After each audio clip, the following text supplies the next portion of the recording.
تبارک و تعالیٰ نے نا بنی اسرائیل کا ایک واقعہ بڑی تفصیل کے ساتھ، اور وہ اس پارے کے اختتام پر عقیدے کے لحاظ سے، نظریے کے لحاظ سے، سمجھنے کے لحاظ سے بڑی اہم چیز ہے، اس پر ضرور غور فرمائیں۔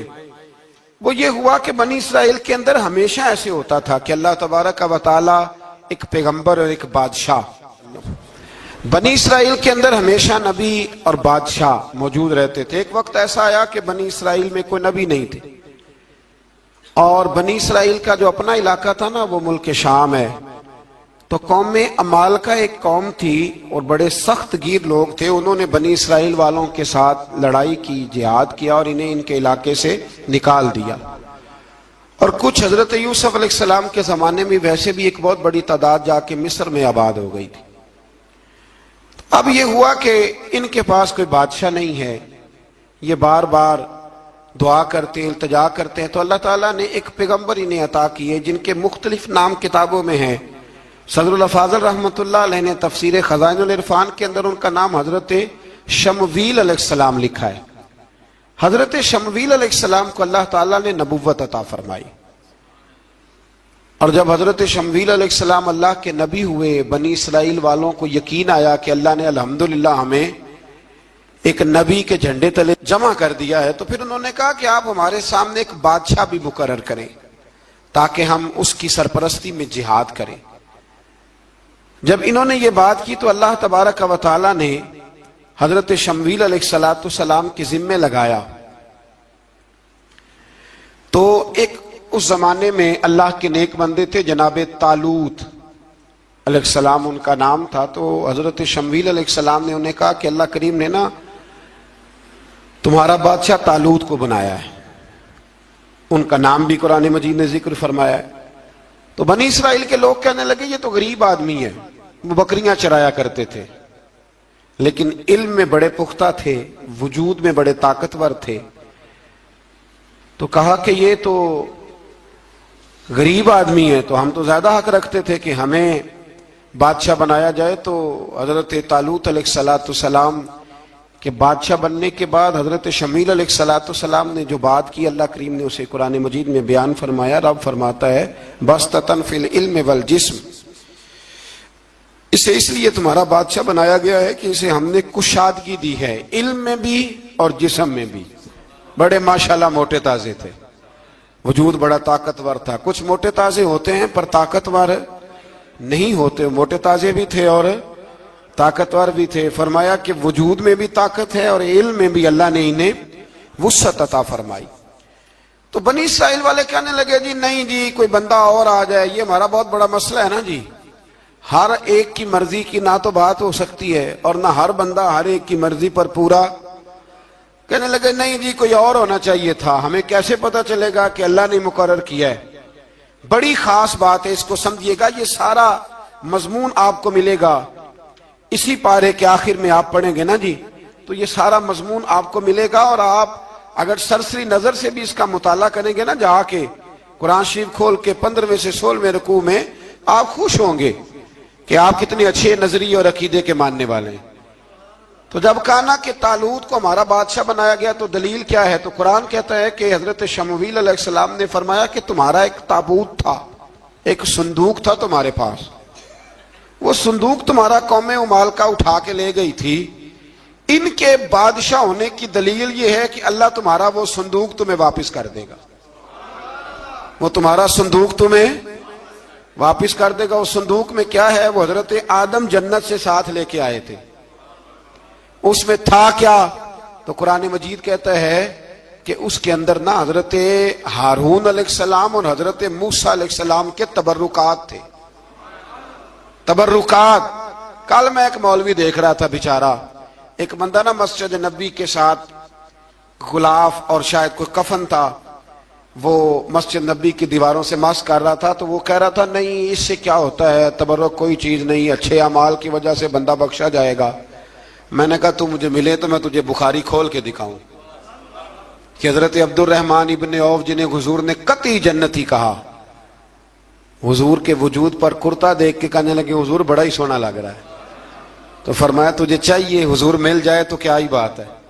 نبی پاک نے عطا کیا تو صحابہ کہنے لگے عبد الرحمن آپ کو تو ضرورت نہیں تھی، آپ کے پاس تو بڑے لباس ہیں، تو یہ کرتا حضور نے قبول کر لیا، کوئی لے کے آیا اور آپ نے مانگ لیا تو وہ رو پڑے، کہنے لگے پہننے کے لیے نہیں مانگا، یہ حضور کے جسم سے لگ گیا ہے، میں نے کفن بنانے کے لیے مانگا ہے۔ تو کہتا ہے حضور کے تبرک میں خیر کوئی نہیں۔ اور آپ یقین کریں ان لوگوں پہ حیرانگی ہے، ہم نے بھی مرنا ہے نا جی، بڑی جلدی قبر میں جانا ہے، وقت کا کچھ پتہ نہیں، لیکن اتنے اندھے ہو کر لوگ چیزوں کو دیکھتے ہیں اور اس تیزی کے ساتھ گمراہی پھیلاتے ہیں۔ مجھے باقاعدہ کسی نے ویڈیو بھیجی اور کہنے لگا جی دیکھیں کتنی اچھی بات کر رہا ہے، لوگوں کو سمجھائیں۔ تو میں نے کہا نہیں، اس کو سمجھانے کی ضرورت ہے۔ اور میں نے اس کو دیکھا ہے، وہ جو لال رومال والا، میں نے دیکھا ہے وہ ڈھونڈ ڈھونڈ کے جاہلوں کو پکڑتا ہے، تلاش کرتا ہے، اور اگر کوئی مل جائے بات بتانے والا تو پھر وہ خود پکڑا جاتا ہے، اور کئی دفعہ پکڑا گیا تو نکل گیا ہے۔ اللہ تعالی ہمیں سمجھنے کی توفیق دے، ہم سیانے ہو جائیں تو یہ دور دور تک نظر نہیں آئیں گے انشاءاللہ۔ تو وہ تابوت آئے گا، بنی اسرائیل والوں سے کہا تابوت میں کیا تھا سن لو، اور یہ قرآن مجید ہے۔ آج میری ماننا یہ 15 سے 16 رکوع ضرور ہی پڑھنا کہ وہ آخر تابوت میں کیا تھا، کھولنا ذرا۔ قرآن مجید کہتا ہے کہ حضرت موسیٰ علیہ السلام اور حضرت ہارون کے تبرک تھے۔ تو تبرک کیا تھے؟ تمام مفسرین نے لکھا ہے کہ حضرت موسیٰ کا ایک کرتا تھا، ایک ڈنڈا تھا، جوتے تھے، اور جناب ہارون علیہ السلام کا امامہ شریف تھا، اور تورات کی کچھ تختیاں تھی۔ تو اس کا فائدہ کیا تھا؟ اس تابوت کا فائدہ یہ تھا کہ بنی اسرائیل والے جب اپنے دشمنوں سے لڑتے تھے، تابوت سامنے رکھ کے دعا مانگتے تھے، اللہ انہیں کامیابی عطا کر دیتا تھا۔ تو قوم عمالقہ کو بھی پتہ چل گیا کہ صندوق میں کچھ ہے جس کی وجہ سے یہ کامیاب ہو جاتے ہیں۔ وہ صندوق اٹھا کے لے گئے۔ اب ان کی کم بختی یہ، کم نصیبی یہ کہ انہوں نے جا کے اسے روڑی پہ پھینک دیا۔ جب روڑی پہ پھینکا تو ان کے اندر بیماریاں آ گئیں، وبائیں پھوٹ پڑی، مرنے لگے، وجود پھولنے لگا۔ پھر ان کے دلوں میں بات آئی کہ یہ ہم نے اس صندوق کی بے ادبی کی ہے۔ صندوق میں کیا ہے؟ تبرکات۔ ہمیں کہتے ہیں جی نالین کا نقشہ کیوں لگایا ہے؟ تمہارے تو بزرگوں کا عقیدہ ہے سر پہ رکھنے کو مل جائے اگر نقش نالے پاک حضور تو پھر کہیں گے کہ ہاں تاجدار ہم بھی ہیں۔ تو کہا کہ اس کے اندر یہ تبرکات تھے، انہیں بھی سمجھ میں آئی، تو انہوں نے نا بیل گاڑی منگائی اور وہ صندوق اٹھا کے اس کے اوپر رکھ دیا۔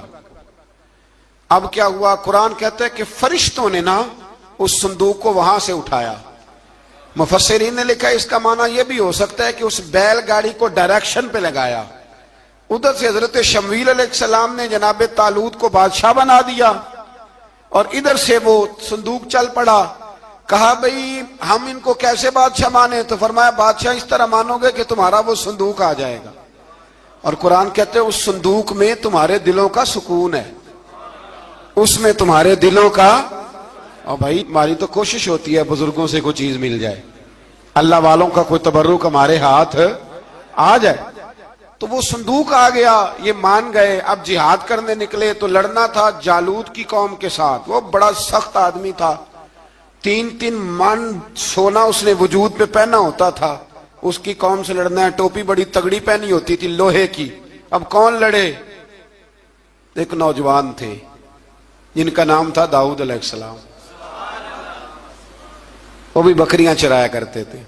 اور جن دنوں حضرت طالوت نکلے نا اپنی قوم کو لے کر جالوت کے خلاف لڑنے، تو حضرت داؤد بھی شامل ہو گئے۔ اللہ جب کسی کو نوازتا ہے نا تو پھر خاص ہی کرم نوازی کرتا ہے۔ مفسرین نے لکھا جب یہ جا رہے تھے نا، وہاں جا رہے تھے تو رستے میں انہیں 3 پتھر مل گئے، انہوں نے وہ تینوں پتھر اٹھا لیے۔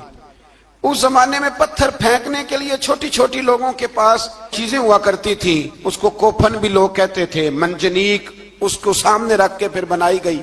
تو آپ کے پاس بھی وہ آلہ تھا جس سے دشمن پر پتھر مارے جاتے تھے، تو آپ وہ مشین لے کر، وہ آلہ لے کر وہاں پہنچے ہوئے تھے، 3 پتھر آپ کے پاس تھے۔ آپ فرماتے اس دن میں بڑا بیمار تھا، اتنا بیمار تھا کہ میرا رنگ پیلا ہو گیا۔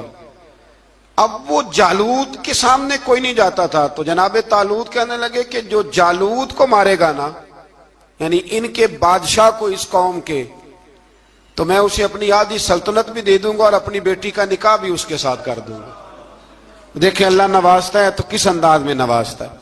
تو حضرت داؤد کہتے ہیں وہ دور کھڑا تھا تو میں نے 3 پتھر مارے. بھئی ہمت کرنا تو ہمارے ذمہ ہے کہ نہیں؟ میری ملت کا جوان کہتا ہے میں نے کرنا کرانا کچھ نہیں. یعنی اگر آپ کہیں نا کچھ کرو تو پھر وہ کوئی کام کرنے کی مطلب معاملہ.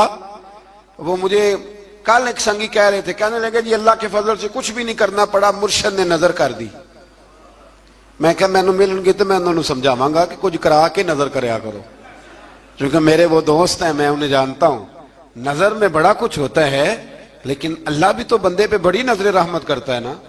لیکن کہتا ہے 5 نمازیں پڑھ, رمضان کے روزے رکھ, زکوٰۃ فرض ہو تو ادا کر, یہ سارے کام کر, سچ بول, دیانتداری کر, پھر میں اپنے فضل سے تجھے جنت عطا کروں.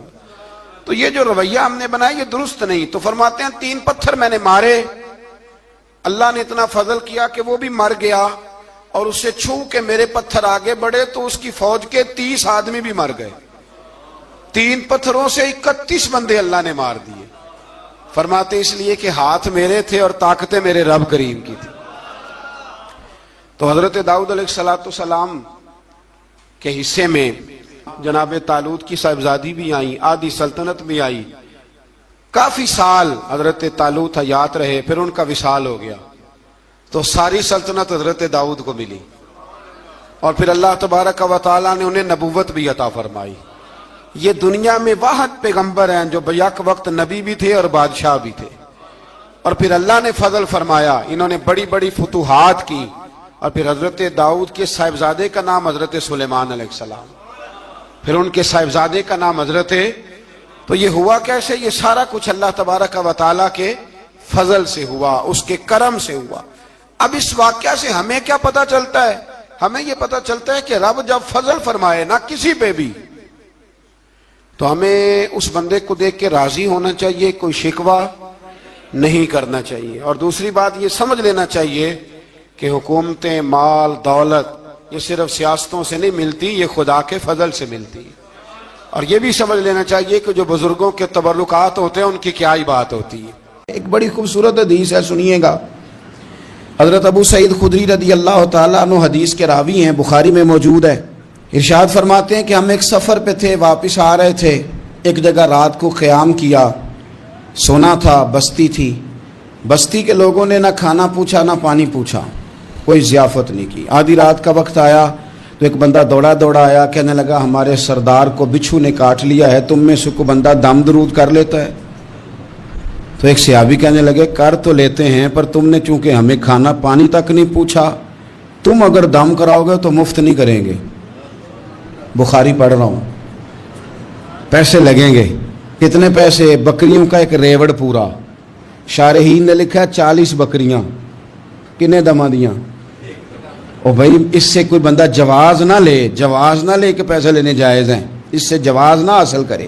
آپ بات کو سمجھیں, پس منظر کیا ہے. پانی تک نہیں تم نے پوچھا. کچھ لوگوں کا علاج ہوتا ہے, انہوں نے کہا پیسے لیں گے دم کر دیں گے. صحابی نے کہا, حضرت ابو سعید خدری رضی اللہ تعالیٰ عنہ فرماتے ہیں وہ چونکہ تنگ تھے, بچھو کاٹ گیا, اور سردار کو کہا چل تو صحیح نا. وہ صحابی گئے, سورہ فاتحہ پڑھ کے دم کیا, اور حدیث بخاری سے میں آپ کو دکھاؤں گا. لوگ کہتے ہیں دم کدھر سے آ گیا؟ بخاری پڑھ رہا ہوں, صحیح بخاری. شفا تو اللہ نے دینی ہے نا, رب کریم نے شفا دے دی. بکریاں لے لیں, آ گئے جہاں آرام کر رہے تھے اس جگہ. صحابہ میں اختلاف ہو گیا, کچھ کہنے لگے بکریاں لینی چاہیے تھی, کچھ کہنے لگے نہیں لینی چاہیے تھی. حضرت ابو سعید خدری رضی اللہ تعالیٰ عنہ فرماتے ہیں پھر ہم نے فیصلہ کیا چپ کر کے سو جاؤ, صبح حضور کی بارگاہ میں جائیں گے. اگر کریم نے کہا لینی چاہیے تھی پھر تو موج بن گئی, اور اگر کہا نہیں لینی چاہیے تھی تو بکریاں ہانک کے واپس کر جائیں گے. مسئلہ کیا ہے؟ کہتے ہیں صبح گئے حضور کی بارگاہ میں, جا کے مسئلہ عرض کیا, یا رسول اللہ انہوں نے بھی پانی کوئی نہیں پوچھا تھا, ہم نے بھی کہا دم کریں گے تو پیسے لیں گے, تو ہم نے یہ بکریاں لی ہیں. شارحین لکھتے ہیں 40 تھی شاید. تو یا رسول اللہ اب کیا کریں؟ حضور مسکرانے لگے. حضور مسکرانے لگے. جس کے گچھے سے لچھے جڑے نور کے, ان ستاروں کی نزہت پہ لاکھوں سلام, اور جس کی تسکین سے روتے ہوئے ہنس پڑے, اس تبسم کی عادت پہ لاکھوں سلام, اور ان کی باتوں کی لذت پہ بے حد درود، ان کے خطبے کی ہیبت پہ لاکھوں سلام۔ حضور مسکرانے لگے اور مسکرا کے پوچھا اچھا پڑھا کیا تھا؟ یا رسول اللہ سورہ فاتحہ۔ فرمایا سکھائی کس نے تھی؟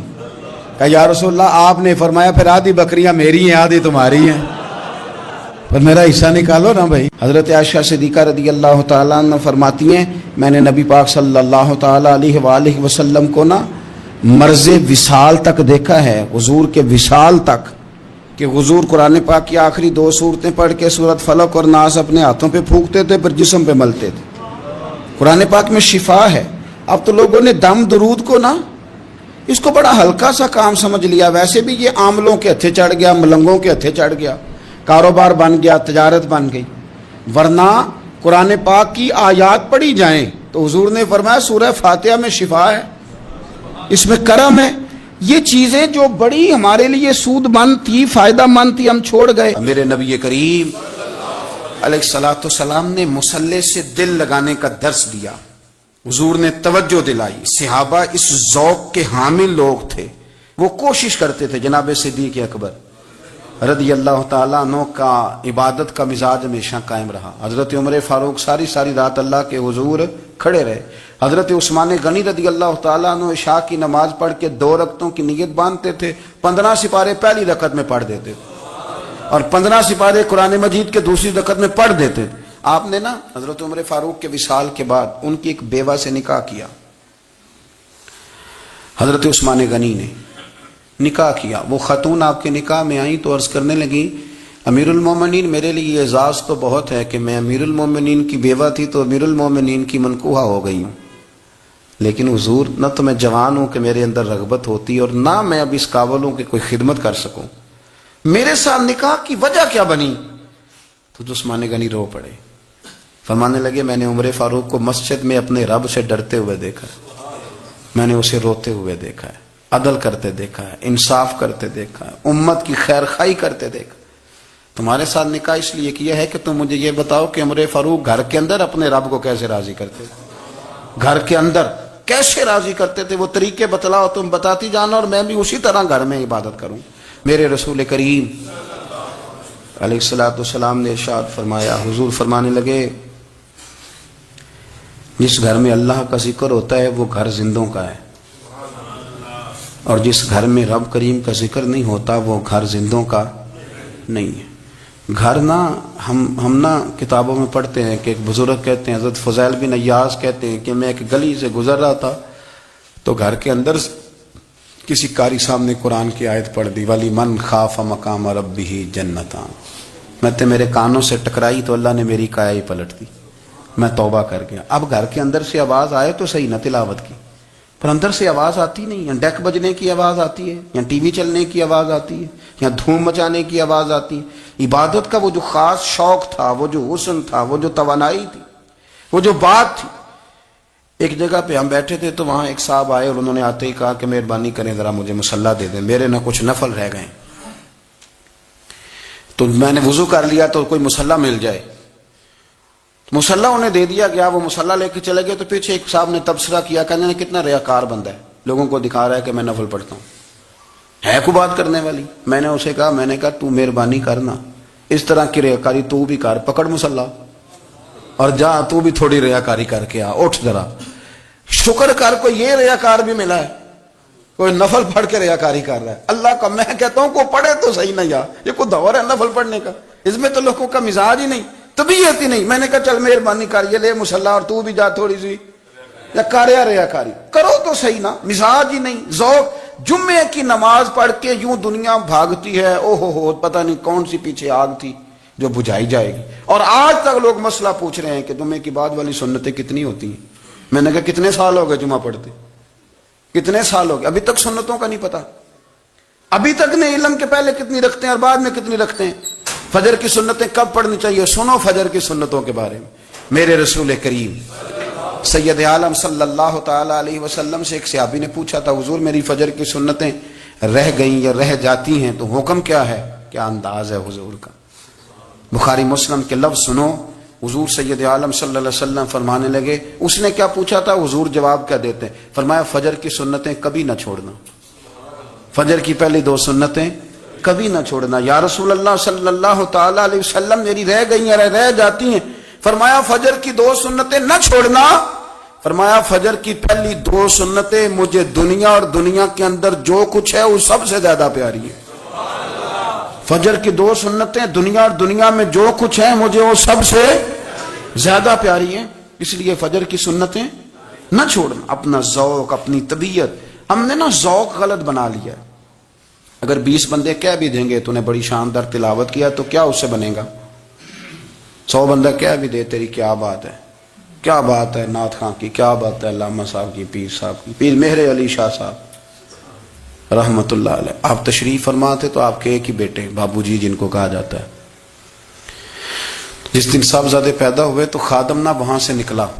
ان لوگوں کے شوق اور طرح کے تھے نا، تو ان کی توجہ بھی اپنے شوق کی طرف رہتی، تو خادم نکلا اندر سے، پیر صاحب مبارک ہو، پیر صاحب مبارک ہو، پیر صاحب مبارک ہو، پیر صاحب مبارک ہو، شور کر رہے ہیں۔ تو پیر صاحب کو وجد ہو گیا، اللہ اکبر اللہ اکبر اللہ، وہ کیا ہوا، کس بات کی مبارک دے رہے ہو؟ عرض کی حضور اللہ نے بیٹا دیا۔ تو آپ فرمانے لگے اچھا حضور آپ کیا ہوا، آپ تو پریشان ہو گئے۔ فرمانے لگے جب تو نے 3 دفعہ کہا نا مہر علی کو مبارک ہو، تو میں سمجھا تھا شاید تجھے کسی نے بتا دیا ہے کہ مہر علی سے اللہ راضی ہو گیا۔ میں سمجھا تھا کہ شاید تو یہ خبر لے کے آیا ہے کہ کسی نے بتایا ہے کہ مجھے آج خبر ملی ہے کہ مہر علی سے رب اچھا پتر ہوا ہے، الحمدللہ اللہ کا شکر ہے، پر میرے لیے مبارک کا دن وہ ہوگا جب میرا رب کہے گا کہ میں مہر علی سے راضی ہوں، میرے محبوب کہیں گے کہ میں مہر علی سے۔ آپ بات کو سمجھیں، شوق ہی کسی اور طرف تھا، دل ہی کہیں اور لگا ہوا تھا، طبیعت ہی کہیں اور مائل تھی۔ کوئی وظیفہ پوچھتے تھے تو پڑھتے تھے وہ لوگ، کچھ اللہ اللہ انہیں بتائی جاتی تھی تو کرنے کا ذوق رکھتے تھے، طبیعت تھی، قائل تھے۔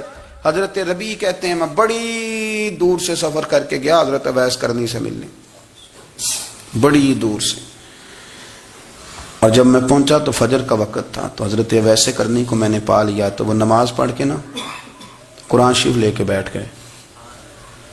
فرماتے ہیں اشراق چاشت کا وقت ہوا تو نفلوں کی نیت باندھ لی۔ محدث ابن الجوزی نے لکھا ہے، فرماتے ہیں پھر جب زوال کا وقت ہوا تو مسجد میں جھاڑو دینے لگ گئے، زور کی نماز پڑھ کے تو عصر کی تیاری تک وہ مسجد میں بیٹھے رہے۔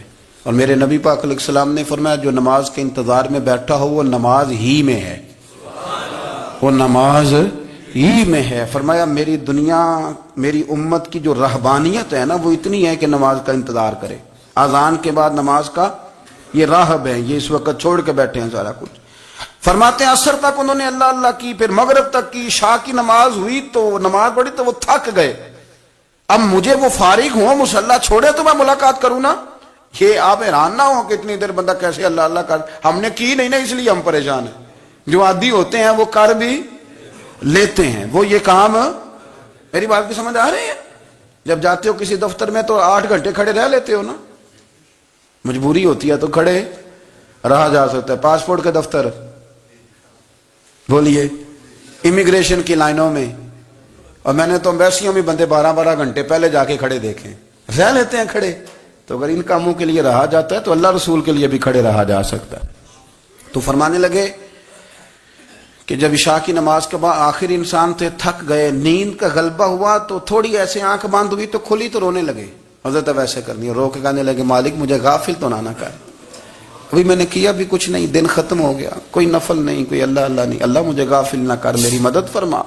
فرماتے ہیں جب وہ روئے تو میرے ساتھ جو شخص تھا میں نے کہا اٹھو چلیں، کہنے لگا حضور ملنا نہیں، فرمایا جو میں لینے آیا تھا وہ مجھے مل گیا، جو میں ان سے سیکھنے آیا تھا وہ مجھے نصیب ہو گیا، اب اور میں نے کیا لینا، ختم ہو گئی بات، اٹھو چلیں۔ اللہ کے بندوں نے حضرت ربیعہ بن کعب اسلمی رضی اللہ تعالیٰ عنہ فرماتے ہیں، کہتے ہیں جب بنو قریظہ اور بنو نذیر یہودیوں کے ساتھ حضور علیہ السلام نے جنگ کا اعلان فرمایا تو وہ دشمن ہو گئے، ہمیں خطرہ تھا کہ وہ رات کو کہیں محبوب کو تکلیف نہ دیں، تو کچھ لوگ نا تلواریں لے کے نبی پاک کے دروازے پہ پہرے داری کرتے تھے۔ گن مین رکھنا حرام نہیں، اگر کسی کو واقعی خطرہ ہو تو اس کے لیے سنت بھی ہے۔ حضرت علی المرتضیٰ تلوار لے کے حضور کے گھر کا پہرا دیتے تھے۔ حضرت ربیعہ بن کعب اسلمی رضی اللہ تعالیٰ عنہ فرماتے ہیں کہ رات میری ڈیوٹی تھی کہ میں حضور کے گھر کا پہرا دوں گا، تو فرماتے ہیں میں باہر سن رہا تھا، ساری رات ہی میرے نبی پاک نے اللہ کی تسبیح پڑھی، ساری رات، کبھی تسبیح، کبھی تحلیل، کبھی تحمید، کبھی تکبیر، ساری رات۔ فرماتے ہیں ساری رات حضور پڑھتے رہے اور ساری رات ہی میں سنتا رہا، مجھے اونگ آ گئی، میری آنکھ لگ گئی، حضور ابھی پڑھ رہے تھے، میں تھک کے سو گیا۔ اور فرماتے ہیں جب میری آنکھ دوبارہ سے کھلی تو میرے کانوں میں پھر کوئی چیز گونجی، تو میں نے کان لگایا تو میرے حبیب ابھی بھی اللہ کو یاد کر رہے۔ ساری رات حضور رب کی عبادت کرتے، اسی لیے تو کہا یا ایھا المزمل قم اللیل الا قلیلا، حبیب ساری رات تو نہ جاگا کر، تھوڑا آرام بھی کر لیا کر۔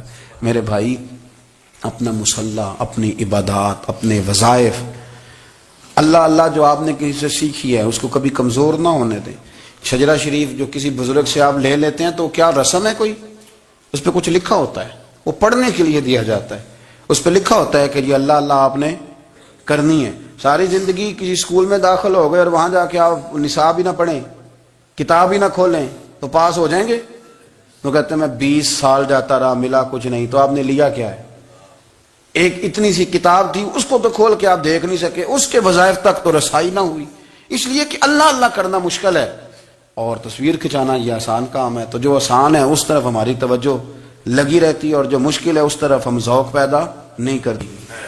تمہیں پتہ ہے کہ عبادت اللہ کی کرنی چاہیے، تمہیں پتہ ہے کہ نماز پڑھنی چاہیے، تم جانتے ہو کہ نوافل ادا کرنی چاہیے، تمہیں پتہ ہے کہ سجدے، آنکھیں بند کر کے جھوٹ کی زندگی جی کے، اپنے ساتھ بددیانتی کر کے، دھوکہ دے کے اپنے آپ کو دائیں بائیں، اپنے آپ کو کہیں مصروف رکھ کے کچھ وقت ضائع تو کر لیتے ہو، پر تمہیں پتہ تو ہے نا کہ عبادت اللہ کی کرنی، تمہیں اس کی خبر ہے۔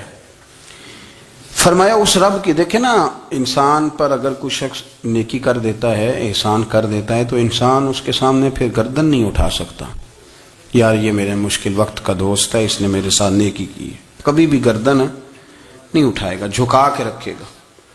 تو اگر عام کوئی نیکی کر دے تو اس کے سامنے انسان کبھی گردن نہیں اٹھاتا، تو جو رب ساری نعمتیں عطا فرمائے، جو کہے کہ تیری تخلیق میں نے کی، تجھ سے پہلوں کو بھی پیدا میں نے کیا، تیرے لیے زمین کا بچھونا بھی میں نے بچھایا، آسمان کی چھت بھی میں نے لگائی، تیرے لیے زمین سے ساری اناج کو، پھل کو، کھیتیوں کو نکالا بھی تیرے لیے، اب تو اس طرح کر کہ تو میری عبادت کر، تو میری بارگاہ میں جھک جا۔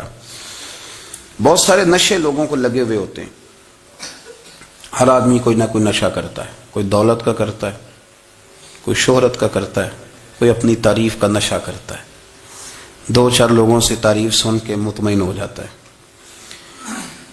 ناراض تو نہیں ہو گیا اس جملے سے؟ آپ کرتے ہیں لوگ دولت کا نشہ بھی، یہ جب نقصان ہوتا ہے تو بندے بیمار نہیں ہو جاتے، پیسے ڈوب جاتے ہیں تو لوگ بیمار نہیں ہو جاتے، تو اس کا مطلب یہ ہوتا ہے کہ نشہ ٹوٹ گیا ہے۔ اب بہک ہوئے ہیں نا تھوڑے سے تو کانپتے ہیں، تڑپتے ہیں، پریشان، نشہ ہی اسی طرح ہی کرتا ہے نا، نہیں ملتا تو پریشان ہوتا ہے۔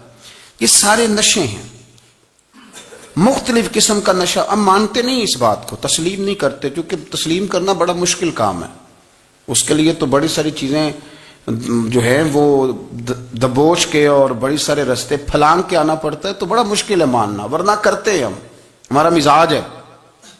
یہ گھومنے پھرنے کا، دنیا دیکھنے کا بھی ایک نشہ ہے، یہ بہت ساری باتیں کرنے کا بھی ایک نشہ ہے، گپ شپ کا بھی ایک نشہ ہے۔ 2-4 لوگوں کی جب تک پگڑیاں نہ کھول لیں، بعض لوگوں کو نیند نہیں آتی، یہ غیبت کا، چغلی کا، بددیانتی کا، یہ بھی ایک نشہ ہے۔ اس پر ملا رومی رحمۃ اللہ نے بڑا کلام لکھا ہے، وہ کہتے ہیں مانگ کے کھانے کا بھی نشہ ہے، مانگ کے کھانے کا بھی نشہ ہے۔ وہ کہتے ہیں کہ ایک بھیک مانگنے والی خاتون تھی، تو بادشاہ کے پاس بھیک مانگنے آئی، تو بادشاہ کو پسند آ گئی، اس نے شادی کر لی۔ اب اس کو عادت تھی بھیک مانگ کے کھانے کی، تو وہ کنیزوں سے کہا کرتی تھی کہ فٹافٹ نہ روٹی لے کے آیا کرو، میں 2-3 دفعہ مانگوں تو پھر لایا کرو، کیونکہ ایک نشہ ہے نا، تو میں مانگوں 2-4 دفعہ تو پھر۔ تو انسان بہت سارے نشے کرتا ہے، یہ مانتا نہیں، یہ موبائل، یہ فیس بک، یہ سارے نشے ہی ہیں، اپنی فوٹو لگا لینا، سارا دن اسی کو دیکھتے رہنا۔ اور بڑے بڑے سیانے بندے جو وزادار ہیں، بڑے وزادار لوگ ہیں، لیکن وہ بھی سنجیدگی کے قائل نہیں، اس طرح کے نشوں کا شکار ہیں، یہ سارے نشے ہیں جو ہم نے پال لیے. ہمارے صوفیاء ہمارے بزرگ فرماتے ہیں کہ تم اس طرح کرو، اگر سارے نشوں سے بچنا چاہتے ہو تو سجدے کا نشہ شروع کرو، سجدے کا نشہ شروع کرو. یہ نا اقبال کہتے ہیں ہو عطار ہو رومی ہو رازی، آپ بات کو سمجھیں، عطار ہو رومی ہو رازی ہو غزالی ہو، کچھ ہاتھ نہیں آتا بے آہ سحر گاہی. کہتے بہت بڑا صوفی ہو جیسے فرید الدین عطار تھے، بہت بڑا تصوف کا امام ہو جیسے امام غزالی تھے، بہت بڑا تفسیر کا استاد ہو جیسے امام رازی ہو، عطار ہو رومی ہو رازی ہو غزالی ہو، پر کچھ ہاتھ نہیں آتا بے آہ سحر گاہی. اگر سویرے اٹھ کے روتا نہیں نا اللہ کی بارگاہ میں، اگر تہجد نہیں نہ پڑھتا تو کچھ ہاتھ نہیں آتا بے آہ سحر گاہی. پھر اس کو کوئی چیز نصیب. میری بات کی سمجھ آ رہی ہے آپ حضرات؟ جب تک آپ سویرے نہیں اٹھتے، آپ اللہ اللہ نہیں کرتے، آپ کو نوافل کا چسکا نہیں، عبادت کا مزہ نہیں. فرمایا میری عبادت کرو، یہ شوق پیدا کرو، میں نے تمہیں پیدا کیا ہے. ہم لوگوں کے نشے مختلف نشے، بڑا عجیب رنگ ہے. محفل کی صدارت کرنے والے بڑے پیر صاحب، بڑے القابات، او خو بیچ میں سے بندہ تلاش کرنے سے بھی نہیں مل رہا، اتنے بڑے لقب ہیں اس کے. لیکن وہ سج سنور کے 2.5 گھنٹے بیٹھا رہا محفل میں، اور نماز کا وقت آیا تو اس نے مختصر سی پڑھی، وہ نکل گیا. ہلکے سے سجدے کیے. او اتنا بڑا عشق رسول نعت کا، او ہو کیا بات ہے. اور عشق رسول کا بہت بڑا پیغامبر، بہت بڑا مبلغ، وہ بیچارہ سمجھ ہی نہیں سکا کہ اللہ کے رسول نے فرمایا تو نماز پڑھ میری آنکھیں ٹھنڈی ہو جائیں گی. تو یہ نشے کے عادی تو ہیں پر حقیقت کے قائل نہیں ہیں. یہ بس ٹھیک ہے خوابوں کی دنیا میں لوگ زندہ ہیں، پر جن کو یہ جو نشہ تھا نا عبادت کا، یہ میرے رسول پاک کی چاہت ہے، یہ میرے نبی کریم علیہ السلام کی. آپ دیکھیں نا حضور مہینوں جا کے غار حرا میں بیٹھتے. کیا وہاں تبلیغ کرتے تھے؟ کوئی کتاب لکھتے تھے؟ رسول کریم علیہ السلام مہینہ رہتے غار حرا میں. کوئی نہ مجھے دیکھے، کوئی نہ مجھے ملے. حضور یہاں کیا ہے؟ فرمایا میں اپنے رب کی عبادت کروں گا. نبی کریم علیہ السلام نے سجدوں کے ساتھ پتھروں اور پہاڑوں کو آباد کر دیا، سجدوں کے ساتھ. آپ کا سجدہ آپ کو بہت ساری چیزوں سے چھڑا لیتا ہے، یہ بہت ساری جگہوں سے جھکنے سے بچا لیتا ہے. صوفیاء اولیاء یہ کیا کرتے تھے؟ یہ سجدے کا ذوق ہی تو پیدا کرتے تھے. سجدے کا ذوق. شاہ عبد العزیز دباغ رحمۃ اللہ تعالی علیہ اپنے مریدوں سے فرمایا کرتے تھے کہ اگر تم پکے نمازی بن جاؤ نا، تہجد گزار ہو جاؤ، تو میرے پاس آنا جانا چھوڑ دینا. عرض کی حضور کیوں؟ فرمایا میں تمہارے اور رب رسول کے راستے میں رکاوٹ نہیں بننا چاہتا، اب میرا مقصود ہے تمہیں وہاں تک پہنچانا. جب پہنچ گئے تو پھر میری ضرورت ختم ہو گئی. ہاں کبھی وسوسہ آئے، شک پیدا ہو، تکلیف ہو تو آنا، ورنہ میں نہیں چاہتا کہ میں رکاوٹ بنا رہوں. تم اللہ اللہ کرو، اس مالک کو راضی کرو. میرے رسول پاک علیہ وسلم نے فرمایا بندہ اللہ کے سب سے قریب اس وقت ہوتا ہے جب وہ سجدے کی حالت میں ہوتا ہے. کس کے قریب ہوتا ہے؟ اللہ کے سب سے قریب ہوتا ہے. وہ بڑا نیڑے ہے رب کے، بڑا قریب ہے، اس لیے کہ وہ حالت سجدہ میں. وہ جب سجدے کرتا ہے نا، اس کی بارگاہ میں جب جھک جاتا ہے. آپ ذرا سجدے کی کیفیت دیکھیں نا، زبان بھی یہاں ہے، آنکھ بھی یہاں ہے، کان بھی، عقل بھی ساری، اس نے سارا کچھ رکھ دیا سجدے میں. آپ وہ کبھی پیچھے جائیں تو دیہاتوں میں کہا جاتا تھا ناک سے نکیریں نکالو، بہت بڑی سزا ہوتی تھی نا، ناک سے نکیریں نکالو، بڑی سزا ہوتی تھی. تو اس نے کہا مالک مجھے کسی نے کہا نہیں، پر دیکھنا میں نے رکھ دی ساری عقل سجدے میں، اور رکھ کے کہا کیا؟ سبحان ربی یا اللہ میں پست ہوں تو اعلیٰ ہے، اللہ تو میرا رب ہے اور تو سب سے اعلیٰ. اتنا. اور فرمایا جب یہ اس کیفیت میں ہوتا ہے تو پھر یہ اپنے رب کے قریب ہوتا ہے. کثرت عبادت، نوافل. ہمارے ہاں عمرے کی قرآن اندازی محفلوں پہ ہونے لگ گئی ہے، حالانکہ حدیث سے ثابت نہیں.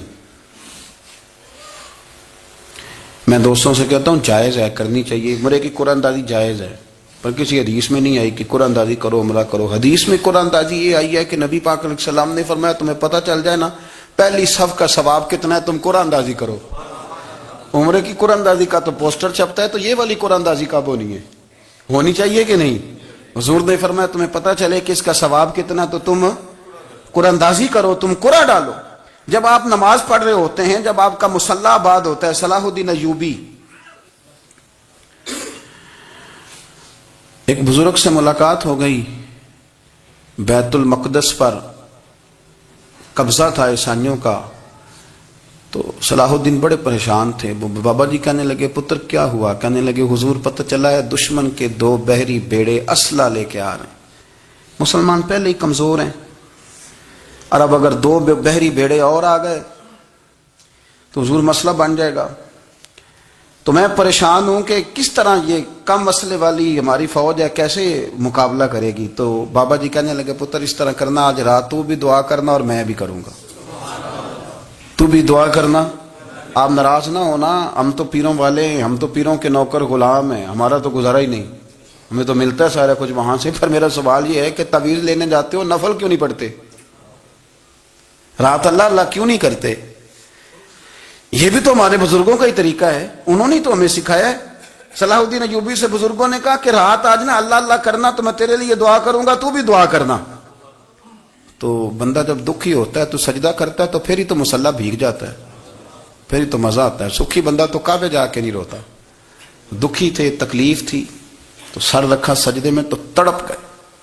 اور وہ بابا جی کہتے ہیں میں مسجد آیا تو صلاح الدین چیخے مار کے رو رہا تھا اور کہہ رہا تھا مالک میں کوئی اپنی شان کے لیے تو نہیں نہ لڑ رہا، اللہ کو میں کوئی قبضوں کے لیے تو نہیں لڑ رہا، مالک تیرے لیے لڑ رہا ہوں، مجھے بے آبرو نہ کرنا، میری مدد فرمانا۔ کہتے ہیں میں آیا تھا کہ مسجد میں دعا کروں گا، پر صلاح الدین ایوبی کو روتے دیکھا تو میں لوٹ گیا۔ تو سویرے صلاح الدین ملے تو بڑے خوش تھے۔ میں نے کہا پتر کیا ہوا؟ کہنے لگے حضور وہ بحری بیڑے 2 آ رہے تھے نا اسلحہ لے کے، دونوں ڈوب گئے پانی میں ڈوب گئے۔ تو بابا جی کہنے لگے صلاح الدین وہ پانی میں نہیں ڈوبے، وہ تیرے آنسوؤں میں ڈوب گئے، وہ غرق ہو گئے، وہ جو تو نے مصلی بات کیا تو وہ تیرے آنسوؤں میں ڈوب گئے، وہ غرق ہو گئے، وہ تباہ، اتنے قیمتی تھے تیرے آنسو کے بہا لے گئے دشمن کے بحری بیڑوں کو۔ میرے بھائی ٹھیک ہو گیا جی، میرے عزیز سمجھ لیں اس بات کو ہمیشہ کے لیے، اور اس پر غور کر لیں اچھے طریقے سے کہ میرے رسول کریم سید عالم صلی اللہ علیہ وسلم نے نا ہماری توجہ دلائی، حضور نے ہمیں بتلایا، ہمارا ذوق بڑھایا عبادت کی طرف۔ ایک صحابی تھے حضرت ابو فاطمہ رضی اللہ تعالیٰ عنہ، یہ ترمذی شریف کی حدیث ہے۔ نبی پاک علیہ السلام نے فرمایا ابو فاطمہ قیامت کے دن مجھ سے جلدی ملنا چاہتے ہو کہ دیر کے ساتھ؟ تو کہنے لگے حضور کون ہوگا جو دیر سے ملنا چاہے گا، ہم نے تو جان دے دی وعدہ دیدار پر۔ اعلیٰ حضرت فرماتے ہیں جان دے دی وعدہ اور نقد اپنا دام ہو ہی جائے گا۔ مجھے لگتا ہے کہ یہ سودا نقد و نقد ہو جانا ہے، چونکہ ہم نے جان دے دی وعدہ دیدار پر۔ آپ نے وعدہ کیا تھا کہ مریں گے تو پھر زیارت ہوگی، تو مر گئے ہم زیارت کی خاطر۔ جان دے دی وعدہ دیدار پر تو نقد اپنا دام ہو ہی جائے گا۔ اے رضا ہر کام کا ایک وقت ہے، دل کو بھی آرام ہو ہی جائے گا۔ تو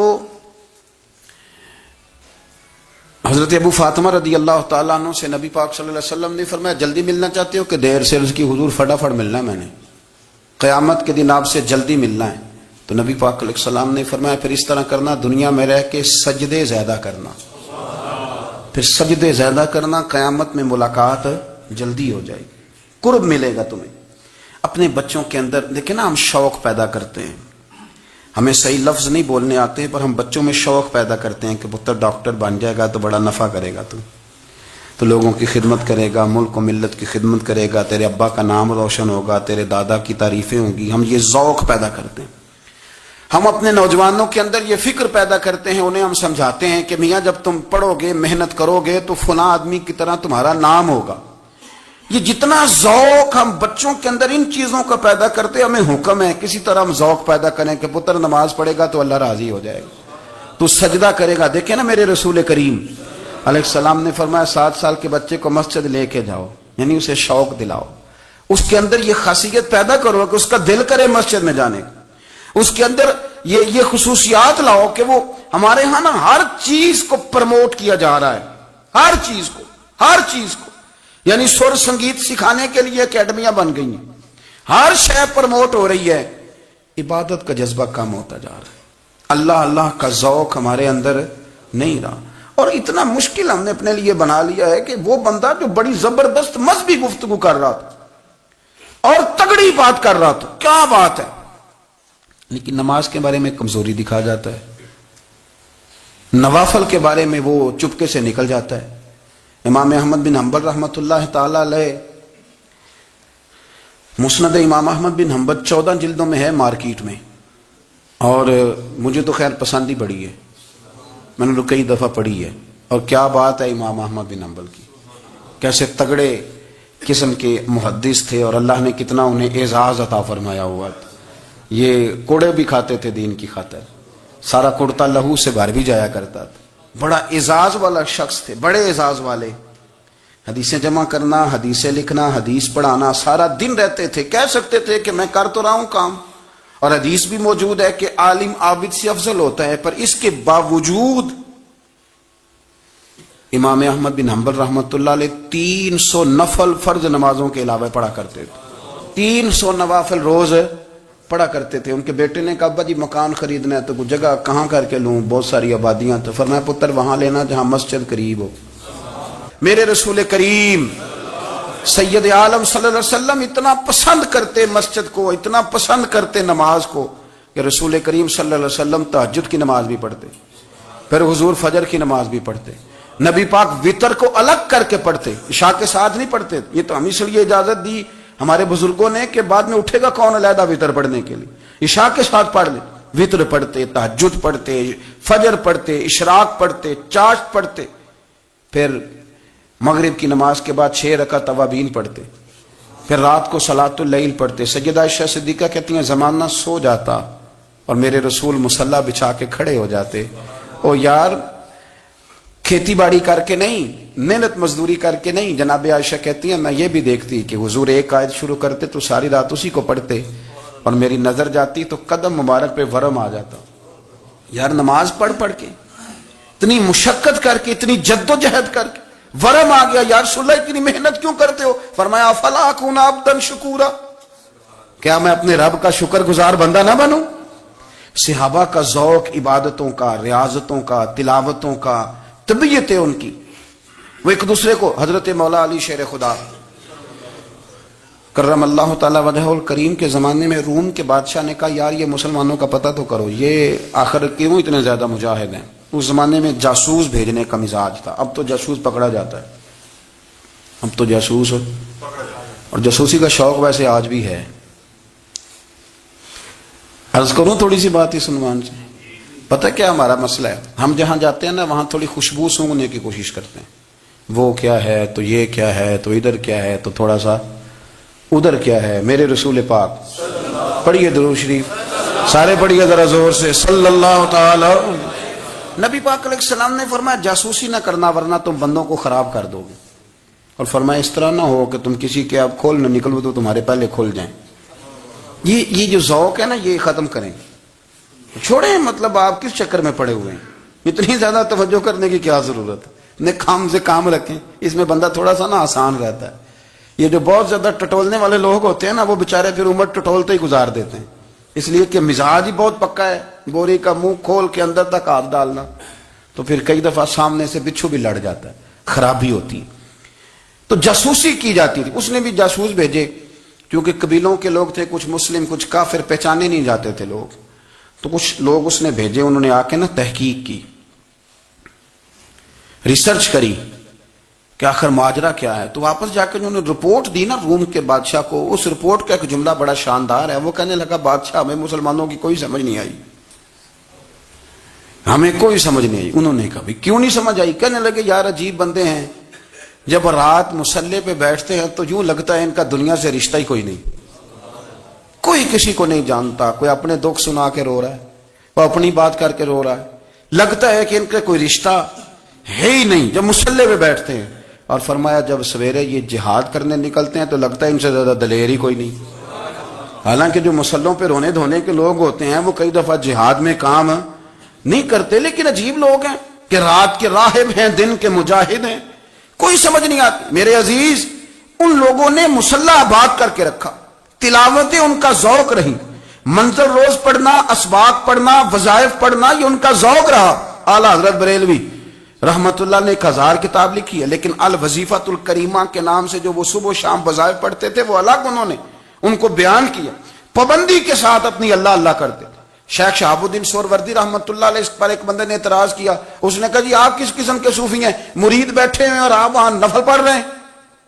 یہ بھی بڑا مسئلہ ہوتا ہے نا. جو بندہ ملنے آتا ہے وہ اپنے ٹائم کے حساب سے آتا ہے، اور اس کا یہ بھی خیال ہوتا ہے کہ پیر صاحب جو ہیں وہ چونکہ درویش ہیں تو نہ انہیں روٹی کھانی چاہیے نہ سونا چاہیے، چونکہ وہ درویش ہیں، اور ہم چونکہ درویشوں کے ماننے والے ہیں لہذا ہمارا یہ طریقہ ہونا چاہیے کہ جیسے ہم کہیں درویش ویسے ہی کر جائے. حالانکہ جس کو آپ درویش کہیں گے آپ اس کی مانیں گے، آپ منوائیں گے نہیں. تمہارا مزاج ہوتا ہے. شیخ شہاب الدین پر لوگوں نے اعتراض کی، حضور لوگ ملنے آئے ہیں، زیارت کرنے آئے ہیں، یہ بندے دعا کرانے آئے ہیں، اللہ اللہ کرانے آئے اور آپ نفل پڑھ رہے ہیں. کیا جملہ ہے، کیا حسن ہے، کیا خوبصورتی ہے. فرمانے لگے رب اور رسول سے مانگنے کے لیے مصلی بچھایا ہے، اگر وہاں سے مانگوں گا نہیں تو تمہیں دوں گا کیا؟